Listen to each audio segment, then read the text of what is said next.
Shalom semuanya, kita bertemu lagi dalam Contextual Bible Reading. Bacaan kita pagi ini terambil dari Imamat pasal 2 ayat 1 sampai ayat yang ke-16. Imamat pasal 2 ayat 1 sampai 16. Silakan. Imamat 2. Apabila seseorang hendak mempersembahkan persembahan berupa korban sajian kepada Tuhan, hendaklah persembahannya itu tepung yang terbaik, dan ia harus menuangkan minyak serta membubuhkan kemenyan ke atasnya. Lalu korban itu harus dibawanya kepada anak-anak Harun, imam-imam itu. Setelah diambil dari korban itu tepung segenggam dengan minyak beserta seluruh kemenyannya, maka imam haruslah membakar semuanya itu di atas mezbah sebagai bagian ingat-ingatan korban itu, sebagai korban api-apian yang baunya menyenangkan bagi Tuhan. Korban sajian selebihnya adalah untuk bagi Harun dan anak-anaknya, yakni bagian maha kudus dari semua korban api-apian Tuhan.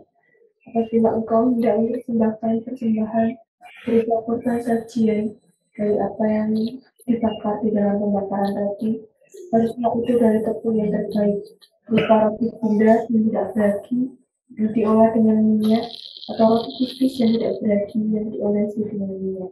Jikalau persembahanmu merupakan korban sajian dari yang dipanggang di atas panggangan, haruslah itu dari tepung yang terbaik, diolah dengan minyak, berupa roti yang tidak beragi.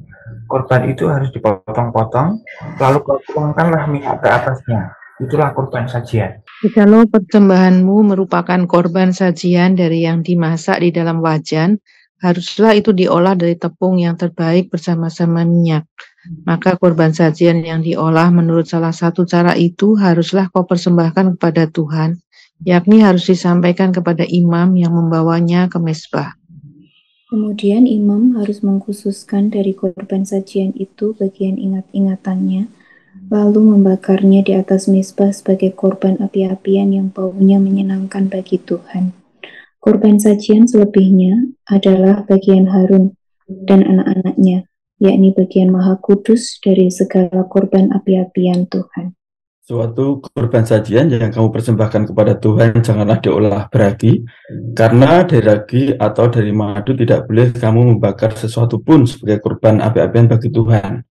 Tetapi sebagai persembahan dari hasil pertama, boleh kamu mempersembahkannya kepada Tuhan, hanya janganlah dibawa ke atas mezbah menjadi bau yang menyenangkan. Dan tiap-tiap persembahanmu yang berupa korban sajian haruslah kau bubuhi garam. Janganlah kau lalaikan garam perjanjian Allahmu dari korban sajianmu, beserta segala persembahanmu haruslah kau persembahkan garam. Jikalau engkau hendak mempersembahkan korban sajian dari hulu hasil kepada Tuhan, haruslah engkau mempersembahkan bulir gandum yang dipanggang di atas api, emping gandum baru sebagai korban sajian dari hulu hasil gandummu. Haruslah kau bubuh minyak dan kau taruh kemenyan ke atasnya, itulah korban sajian. Haruslah imam membakar sebagai ingat-ingatannya, sebagian dari emping gandumnya dan minyaknya beserta seluruh kemenyannya sebagai korban api-apian bagi Tuhan. Ya, terima kasih. Setelah yang terkasih, di dalam kitab Imamat kemarin kita sudah pasal 1 membahas tentang korban bakaran, dan pasal 2 ini berbicara tentang korban sajian. Tentu timbul pertanyaan dari kita adalah berkenaan dengan apa tujuan atau maknanya berkenaan dengan korban-korban ini. Satu hal yang patut kita perhatikan bersama bahwa apabila kita perhatikan kitab Imam ini, kita akan bertemu dengan atau menemukan berbagai macam korban, tentu punya makna. Ada unsur-unsur dari korban itu, dan sepanjang kalau kita perhatikan korban-korban itu, maka sesungguhnya korban-korban berasal dari dua sumber ya. Kalau kita perhatikan unsurnya itu dari peternakan gitu, jadi korban binatang, dan dari hasil pertanian. Nah, korban sajian yang kita temukan di pasal 2 ini lebih banyak berkenaan dengan hasil-hasil dari bidang pertanian gitu. Jika kita memperhatikan ayat 1 sampai 16, maka kita akan menemukan unsur-unsur di sana itu atau hal-hal korban di sana, dan menjadi bagian dari korban sajian itu ada tepung yang terbaik ya. Lalu minyak, ada unsur kemenyan, ada roti bundar atau roti yang tipis, ada garam, dan ada perlakuan terhadap semua itu, yaitu tanpa ragi atau madu, lalu ada bulir gandum, kemudian ada emping gandum. Nah, ini unsur-unsur dari korban sajian ini. Ada beberapa bentuk korban sajian yang diterima oleh Tuhan dengan memperhatikan prinsip kemurnian atau prinsip yang terbaik ya bagi Tuhan. Dikatakan di sana, apabila seorang hendak mempersembahkan persembahan berupa korban sajian pada Tuhan, hendaklah persembahan itu tepung yang terbaik. Lalu harus menuangkan minyak serta menguburkan kemenyan ya, ke atasnya itu. Kemudian dibawa pada imam harun dan kemudian dipersembahkan pada Tuhan di atas mezbah sebagai bagian ingatan korban itu, sebagai korban api-apian yang baunya menyenangkan hati Tuhan. Frase ini kita temukan beberapa kali, yaitu dikatakan baunya yang menyenangkan hati Tuhan. Di ayat yang ke-9 kita temu lagi frase itu, dikatakan membakarnya di atas mezbah sebagai korban api-apian yang baunya menyenangkan bagi Tuhan. Saudara terkasih, kemudian apabila korban sajiannya itu dikatakan dalam ayat yang ke-4 ya. Apabila engkau hendak mempersembahkan persembahan berupa korban sajian dari apa yang dibakar di dalam pembakaran roti, haruslah ia dari tepung yang terbaik berupa roti bundar yang tidak beragi yang diolah dengan minyak atau roti tipis yang tidak beragi yang diolesi dengan minyak. Jadi ini bentuk korban sajian ya. Kedua, ayat yang ke-5 ini apabila bagian dari yang dipanggang. Jikalau persembahan merupakan korban sajian dari yang dipanggang di atas panggangan, haruslah itu dari tepung yang terbaik. Kemudian kalau kita perhatikan lebih lanjut di ayat yang ke-11, suatu korban sajian yang kamu persembahkan pada Tuhan janganlah diolah beragi, karena dari ragi atau dari madu tidak boleh kamu membakar sesuatu pun sebagai korban api-apian bagi Tuhan. Tetapi sebagai persembahan dari hasil pertama boleh kamu persembahkan pada Tuhan. Jadi ada korban hasil pertama, dan dikatakan di ayat 13, dan tiap-tiap persembahan yang berupa korban sajian haruslah kau bubuhi garam. Janganlah kau lalaikan garam perjanjian. Nah, apa makna garam perjanjian di sini? Jadi sebenarnya ini bukan berbicara tentang pengawetan ya, tetapi ada pengertian yang lain berkenaan dengan kemurnian, kesetiaan dan keabadian. Ini satu tradisi di Timur Tengah di mana ketika orang buat perjanjian ada dibubuhi garam sebagai suatu ungkapan, memberi makna bahwa suatu ungkapan bahwa pihak-pihak yang terikat dalam perjanjian itu ya berangkat dari ketulusan, kejujuran, ungkapan kesetiaan, dan yang terikat dalam perjanjian itu akan memenuhi, menggenapi apa yang menjadi tugas tanggung jawabnya itu. Dan dalam hal ini, kalau umat ini mengerjakan persembahan atau memberikan korban sajian dengan kesetiaan, kejujuran, keabadian, maka Dia Tuhan yang terikat dalam perjanjian akan ya, memelihara, memberkati umatnya itu. Ayat 14, jikalau engkau hendak mempersembahkan korban sajian dari hulu hasil pada Tuhan, maka haruslah engkau mempersembahkan bulir gandum yang dipanggang di atas api, emping gandum baru, sebagai korban sajian dari hulu hasil gandummu. Dan dikatakan ayat 15, haruslah kau bubuhi minyak dan kau taruh kemenyan di atasnya, itulah korban sajian. Jadi korban-korban ini diberikan pada Tuhan, dibakar, dan itu dikatakan sebagai persembahan yang menyenangkan hati Tuhan. Dari ayat 1 sampai 16 ini beberapa hal yang perlu kita perhatikan, bahwa sesungguhnya korban sajian ini ya, bertujuan untuk mengapresiasi segala kebaikan, pertolongan yang sudah dialami oleh umat Tuhan.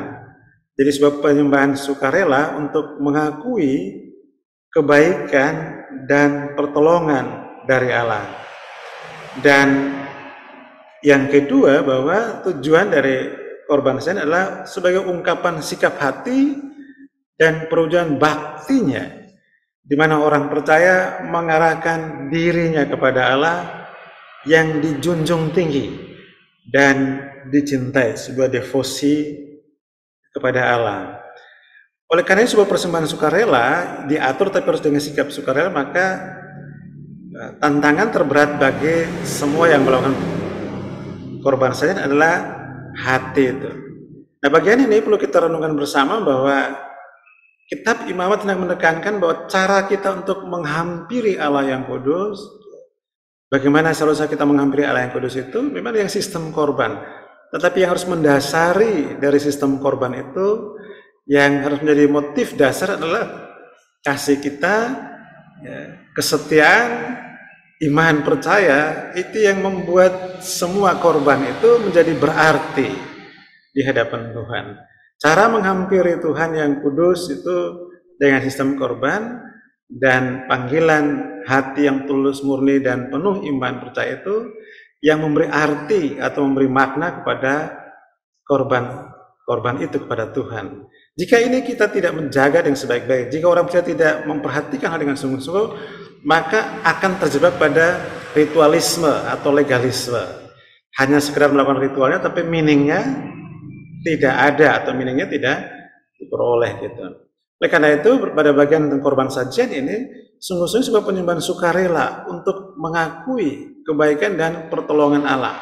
Apakah itu didasari dengan kesadaran diri yang dalam bahwa memang hidup ini termasuk juga tanaman-tanaman atau hasil pertanian itu sebagai anugerah pertolongan dari Allah sehingga dia layak menerima sebuah persembahan yang terbaik. Dan ini yang harus menjadi perenungan setiap orang. Apakah ada hubungan antara nasi dan Allah secara teknis itu begitu? Apakah ada hubungan antara masak nasi itu dengan Tuhan Allah gitu? Kan terlalu jauh kalau dipikir secara fisiknya begitu kan jauh sekali. Tapi bagi orang percaya bahwa keberhasilan pertanian, keberhasilan peternakan, keberhasilan pekerjaan dan susah itu semata-mata adalah kebaikan dan pertolongan dari Allah gitu. Oleh karena itu dia layak untuk menerima persembahan sukarela. Orang percaya itu sebagai suatu wujud ungkapan sebuah pengakuan akan kebaikan dan pertolongan Allah dalam aspek-aspek hidup itu. Dan karena ini juga merupakan sebuah perbuatan bakti, maka haruslah yang terbaik diberikan kepada Tuhan. Karena ini suatu persembahan kepada yang dijunjung tinggi, yang disanjung, maka dia layak menerima yang terbaik dari yang memberikan korban sajian itu. Inilah yang ditekankan Tuhan, yang diatur oleh Tuhan, yang harus dikerjakan oleh umat Tuhan berkenaan dengan korban sajian, sehingga segala ungkapan syukur sukarela itu sebagai ungkapan sikap bakti yang terwujud dalam korban sajian itu sungguh-sungguh menyenangkan hati Tuhan. Dari rentang ayat 1 sampai 16 kita boleh belajar sebuah amanat teks, yaitu bahwa Allah menanti umatnya menyatakan penyembahan dan syukur yang menyenangkan hatinya. Penerapan untuk kita pada hari ini yaitu, sudahkah saya dan saudara mewujudkan pengakuan atas kebaikan Allah melalui penyembahan dan ungkapan syukur yang konkret dalam bentuk persembahan-persembahan yang menyenangkan hatinya. Refleksi kritis adalah, apakah selama ini kita kerjakan itu dengan iman, dengan ketulusan, kesetiaan, dan sungguh-sungguh yang terbaik diberikan kepada Tuhan. Biarlah hidup kita dan semua hasil dari pekerjaan pelayanan kita ungkapkan sebagai bakti kita kepada dengan ucapan syukur dan penyembahan yang sungguh-sungguh menyenangkan hati Tuhan. Tuhan memberkati kita semuanya. Amin. Kita meresponi amanat teks pagi ini dengan satu lagu, Ini Hatiku Menyembahmu Tuhan, dengan tulus dan kagum padamu Yesus. Ini hatiku menyembahmu, tulus dan kagum padamu Yesus.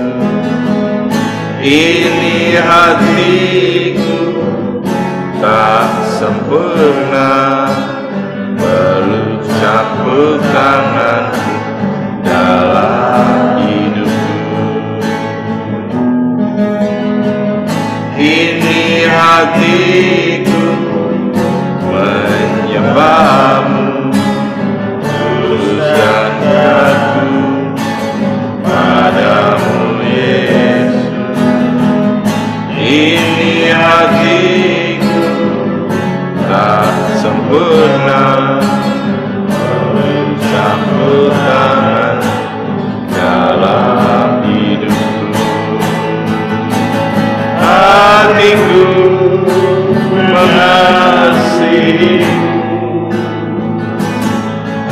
hatiku mengasihi,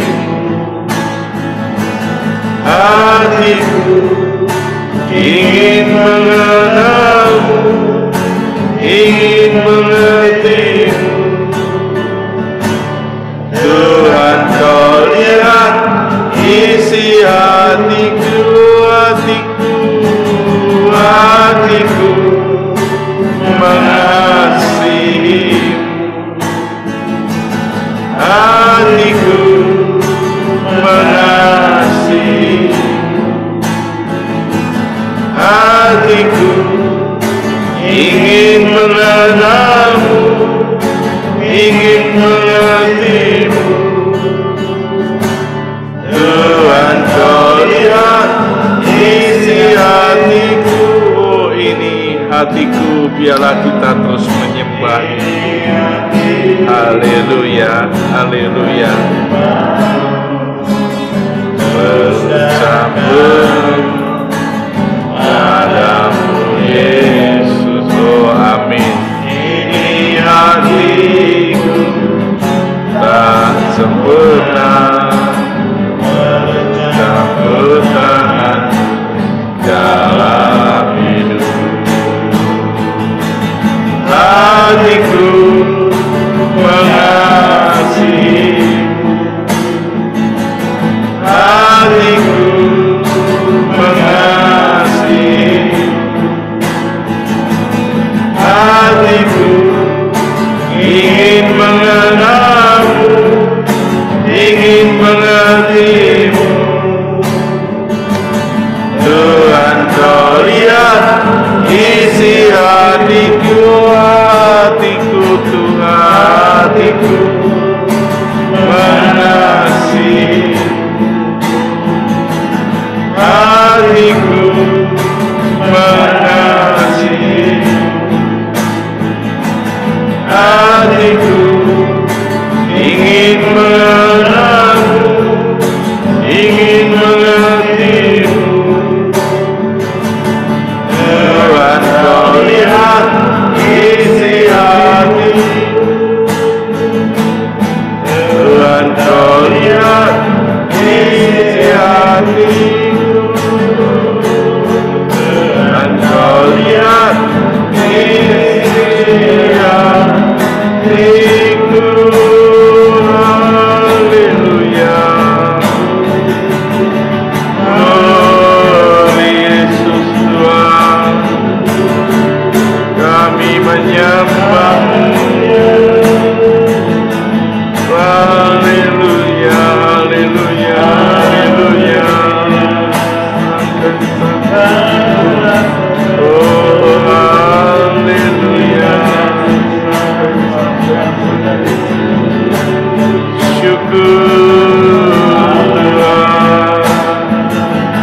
Haleluya. Syukur, syukur Tuhan. Terima kasih. Hatiku mengasihi, hatiku mengasihi, hatiku ingin mengenalmu, ingin mengertimu. Tuhan, kau lihat isi hatiku,